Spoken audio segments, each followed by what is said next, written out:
Hi everyone, today we are going to see about hip joint. The objectives under which we are going to see hip joint are introduction about hip joint, type of joint, articular surfaces, ligaments of hip joint, relations, blood supply and the nerve supply of hip joint, movements associated with the hip joint and its clinical anatomy.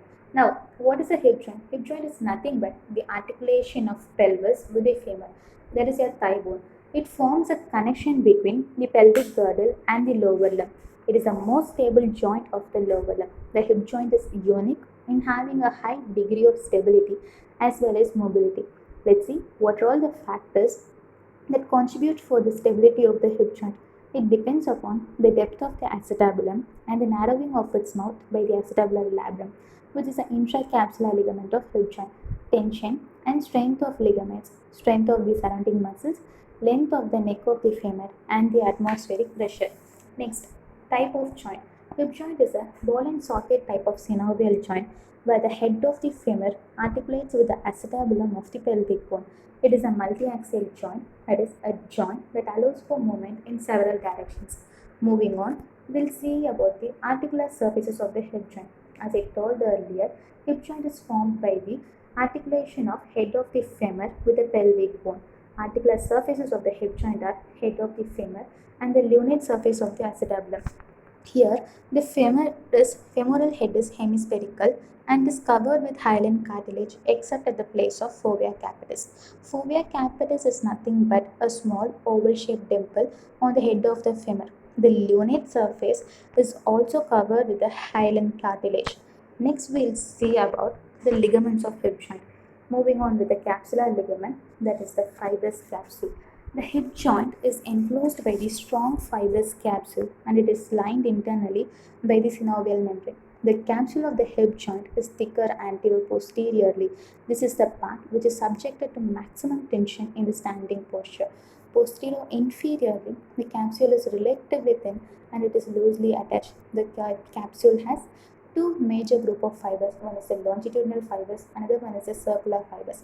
The external longitudinal fibers generally travel in a spiral manner from the hip bone to the proximal femur. The deeper circular fibers forms a collar around the femoral neck, the zona orbicularis, which is a orbicular zone or the annular ligament, and it does not have any bony attachments.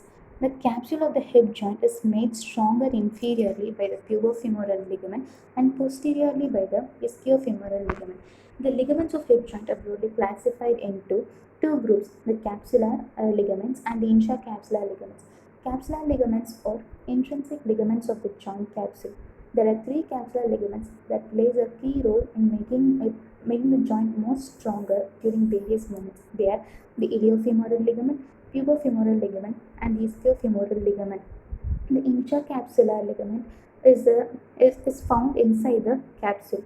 It includes the transverse ligament of acetabulum, ligament of head of femur or the ligament in case, and the acetabular labrum. First, we'll see about the capsular ligament. Moving with the iliofemoral ligament, it is a thick triangular ligament that lies on the anterior and the superior aspect of the hip joint. The central part of this ligament is thinner compared with its outer bands, giving this ligament an inverted Y shape. It is also called the ligament of Biglow. It is the strongest ligament in the body and it also functions to prevent the hyperextension of the hip joint. Here you can see the central part is thinner while compared to the outer bands, giving this ligament an inverted Y shape. Next comes the pubofemoral ligament. It supports the joint inferior-medially. It is also triangular in shape. It arises from the iliopubic ramus, superior pubic ramus, and the obturator crest of the pubic bone. Next is the ischiofemoral ligament. It is comparatively weaker ligament of all the three capsular ligaments. It lies posteriorly and strengthens the posterior aspect of the joint capsule.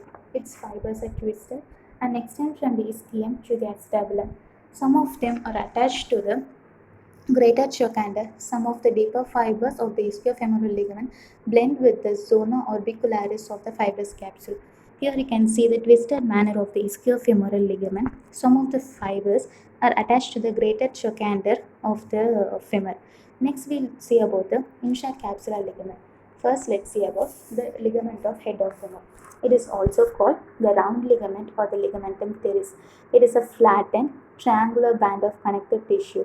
It has no significant contribution to the strength and the stability of hip joint. It is covered by the synovial membrane and it carries a small branch of obturator artery, that is the artery to the head of the femur, which contributes to the blood supply of the femoral head. Its apex is attached to the fovea capitis, while the base is attached to the acetabular notch and the transverse ligament. Next comes the acetabular labrum. Acetabular labrum is a fibrocartilaginous rim attached to the margins of the acetabulum. It narrows the mouth of the acetabulum. It also helps in holding the head of the femur in position. Finally, it is a transverse ligament of acetabulum. It is a strong flat ligament that bridges the acetabular notch, creating an acetabular foramen through which the acetabular vessels and nerves enters the hip joint. Next, we'll see about the relations of the hip joint. Anteriorly, the hip joint is related to the tendon of iliopsoas and the femoral artery, femoral vein, and the femoral nerve. Posteriorly, that is from below upwards, it is related to tendon of obturator externus. Next, obturator internus and its cameli, piriformis, sciatic nerve, and the gluteus maximal muscles. Next comes the superior relations of the hip joint. Reflected head of rectus femoris, covered by the gluteus minimus, medius, and partly by the gluteus maximus. Next is the inferior relations of the hip joint. It is a pectineus, obturator nerve, adductor longus, gracilis, adductor brevis, adductor magnus, and the hamstrings muscles. Next we'll see about the blood supply of hip joint. Blood supply of hip joint is from the medial and the lateral circumflex femoral arteries, which are the branches of the deep artery of the thigh, the obturator artery, and the superior and the inferior gluteal artery. All these arteries together forms a periarticular anastomosis around the hip joint. This anastomotic network gives rise to retinacular arteries, which supply the greatest volume of blood to the head and the neck of femur. Additionally, this obturator artery gives rise to artery of head of femur within the ligament of the head of femur. Next is the nerve supply. The hip joint is innervated by the articular branches of the multiple nerves that emerge from the lumbosacral plexus, that is from L2 to S1. Femoral nerve through the nerve to rectus femoris that innervates the anterior aspect of the hip joint. Obturator nerve supplies the inferior aspect of the hip joint. Then comes the superior gluteal nerve, which supplies the superior aspect of the hip joint. Next is the nerve to quadratus femoris, which innervates the posterior aspect of the hip joint. Moving on, we'll see about the Q angle. Q angle is also called the patellofemoral angle. It is the angle between the quadriceps muscles and the patellar tendon. The normal Q angle for male is around 14 to 16 degrees and for female is around 16 to 18 degrees. Here you can see the Q angle, which is the angle formed between the quadriceps muscles and the patellar tendon. Now we'll see how to measure the Q angle. Q angle is measured by extending a line through the center of patella to the anterior superior iliac spine and another line from the tibial tubercle to the center of patella. Next we'll see about the movements of hip joint. Now, as I told already, it is a ball and socket type of synovial joint and it is also a multi-axial joint. It permits movement in 3 degrees of freedom: flexion, extension around the transverse axis, adduction and abduction around the anterior-posterior axis, medial and lateral rotations around the vertical axis, and circumflexion. Flexion of hip joint draws the thigh towards the trunk. When the knee is flexed, the hip joint can be fully flexed with the thigh coming in contact with the anterior abdominal wall. The hip flexion is limited by the tension in the hamstrings when the knee is extended. Extension of the hip joint moves the thigh away from the trunk. Extension of the hip joint is limited by the tension of the capsular ligaments and the shape of the articular surfaces. Abduction and adduction, it takes place around the anterior-posterior axis. With the hip flexed, the range of abduction is far greater when compared when it is extended. Abduction of the hip joint is limited by the tightness in the adductor muscles and the pubofemoral ligaments. Hip flexion also makes the adduction easier. Internal and the external rotations of the hip joint occurs in the horizontal plane. Now let's see what are all the muscles involved in the movements of the hip joint. The major flexors of the hip joint are iliopsoas muscle, that is the psoas major, and the iliacus and the rectus femoris muscles.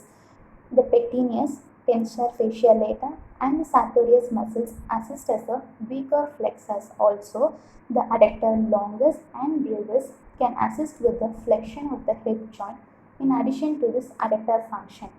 The primary extensor of the hip joint is the gluteus maximus muscles, and it is assisted by the hamstring muscles and the adductor magnus muscle. For abduction, the primary abductors of the hip joint are the gluteus medius and the gluteus minimus muscles. The tensor fasciae lata, piriformis, and the sartorius muscles also helps in hip abduction. The hip abductors play an active role in stabilizing the pelvis during the specific phases of the guide cycle. Therefore, adduction, the major adductors of the hip joint are the adductor longus, brevis, and the magnus and the gracilis muscles. They are assisted by the pectineus and quadratus femoris. And for internal rotations, the anterior fibers of the gluteus minimus and the medius, they are the principal muscles, and they are assisted by the tensor fasciae lata and most of the adductor muscles.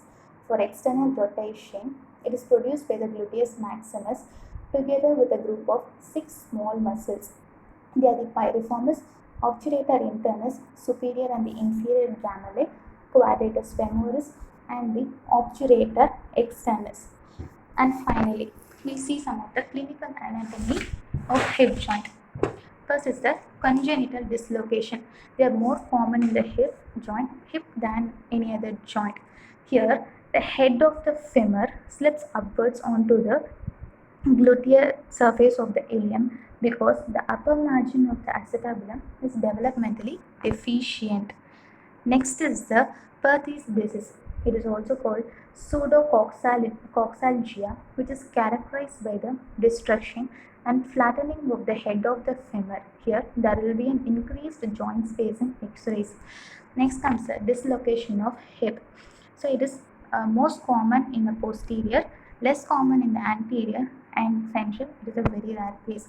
Injuries in the region of hip joint may produce shortening of the lower limb.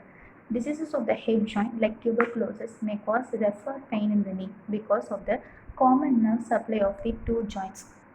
Next, we will see about the coxa vara and coxa valga. Coxa vara is the deformity of the hip where the angle between the head and the shaft of the femur is reduced to less than 120 degree. Here, this results in the leg being shortened. It may be congenital, but in many cases it occurs by injury such as fractures. Coxa valga, here the angle between the head and the shaft of the femur is increased, usually above 135 degrees. Next is the fracture neck of femur. It is a type of hip fracture usually occurs in the femoral neck. The femoral neck fractures can partially or completely disconnect the femoral head from the rest of the femur, causes a minor fall or twisting of the hip in the elderly age, patients with osteoporosis, and with the motor vehicle accidents. Patients with motor vehicle accidents. Symptoms are the radiating pain to the knee, inability to bear weight, and swelling on the side of the hip. And that brings us to the end. Thank you so much for your interest and attention. Thank you.